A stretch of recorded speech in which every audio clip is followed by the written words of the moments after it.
We all know the WPATH, right? It's the World Professional Association for Transgender Health, or something very similar to that. They're the people who set the guidelines for how to give trans people healthcare. There's no trans people on the board, really, though. It's like they're not like a trans positive organization. They're just the people who have taken the information of what works.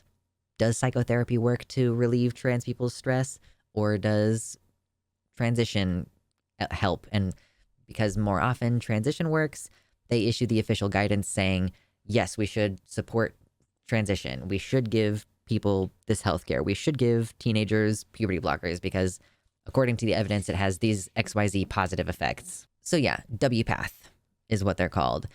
Apparently there was recently a leak and it's being called the WPATH Files.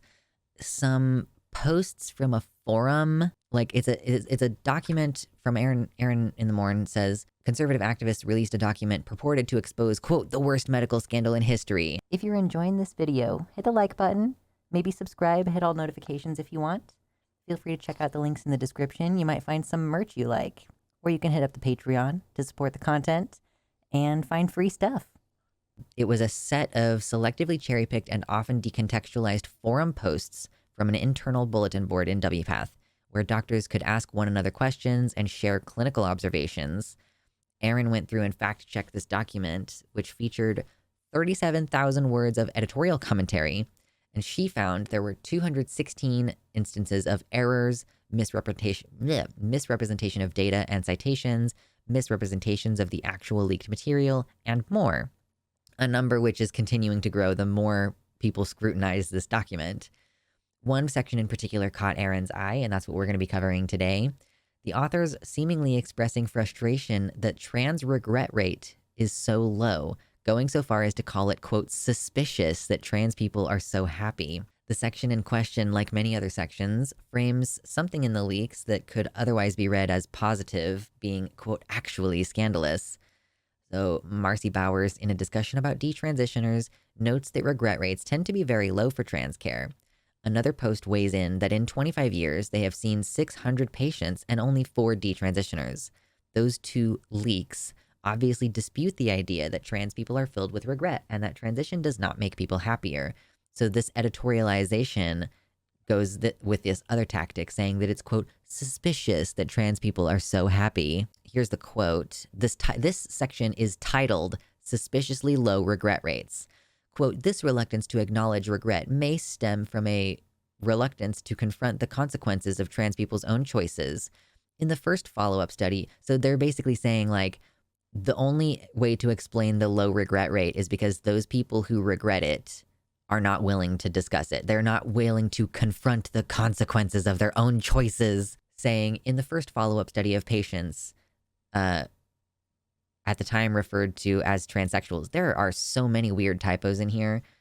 At the time referred to as transsexuals, conducted approximately 15 years after the Netherlands began offering sex trait modification interventions. In bold, the majority of participants reported being happy and feeling no regret, despite researchers noting that an improvement in, quote, actual life situations was not always observed. And then they continue, rather than being proof that sex trait modification surgeries are the cure for gender distress, these low regret rates are cause for investigation. Like, it turns out if you have a problem with your body and then you fix the problem with your body, you don't have a problem with your body anymore, it turns out. And that, like, yeah, for trans people, the main issue that we have is our gender incongruence. And yes, we still face adversity, but it's been shown over and over again. And we just were looking at it with the US trans census as well, that, yeah, our lives don't always get materially better. Like maybe even they get materially worse in some ways. Maybe we start with family support, but we transition and we lose it. Maybe we start with a job and we transition and we lose it. But we're happier than we were before if we're on the medical care, because that's our main problem. Like everything else is easier to deal with if you are one in your body, right? It's almost like they have a conclusion here and evidence to the contrary is just sus by default. Like we believe that there should be a high regret rate. So if there's a low regret rate, then we need to scrutinize that data as opposed to just understanding that there isn't a cause for concern here. As with virtually every portion of the WPATH files, Aaron says, the authors do not present the very next lines of the study in the Netherlands, authors stating that they considered this and found it uncompelling, saying, taking into account that the evaluation has been marginal and does not warrant far-reaching conclusions, we assume that the research findings do not indicate that the reported subjective well-being should be regarded as unreliable or misleading. So they considered that that might be something that people would go after. And they are like, we've looked at the research findings and we do not see any indication that this is unreliable data or misleading data. The study then concluded there is no reason to doubt the therapeutic effect of sex reassignment surgery. So yeah, I'm sure she's going to continue like, oh yeah. This is the US trans survey that we talked about previously. The full survey results are not out yet, but the initial results are out, showing that 84% said they were a lot more satisfied with life after receiving hormone treatment. 14% said a little more satisfied, and collectively less than 2% said that they were neither more or less satisfied or a little or a lot less satisfied. Collectively less than 2%. So yeah, this kind of fits in with a lot of what I've already seen, that even if we can produce reliable data showing that the level of regret is low, the satisfaction level is high, that trans people are well adjusted if we just account for their social needs, all of these things just end up kind of completely ignored by conservatives. They find ways to poke holes in it. They find new ways to disregard it. They're like, well, none of that information can be reliable because such and such, oh, the people were just too ashamed to say that they regretted it, so they just didn't even say that they regretted it. We recently looked at a study looking at all of the cases that had closed in a youth gender clinic in Perth, Australia.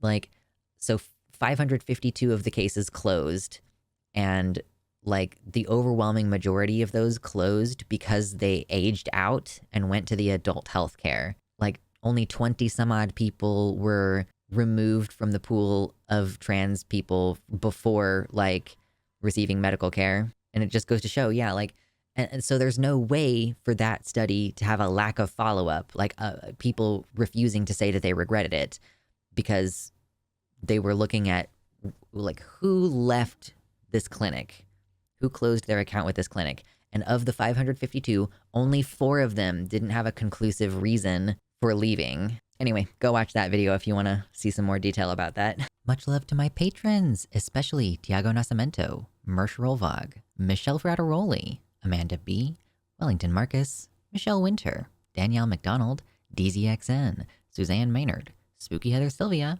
Jamie Jam, Pasnell Infinity, Nova, Sojo, Elizabeth Bartell, Ella V. Nobody, Kevin Young, Sarah A., Athiet, Celeste, Desi Quiche, Liam Hodgson, and Mr. Atheist.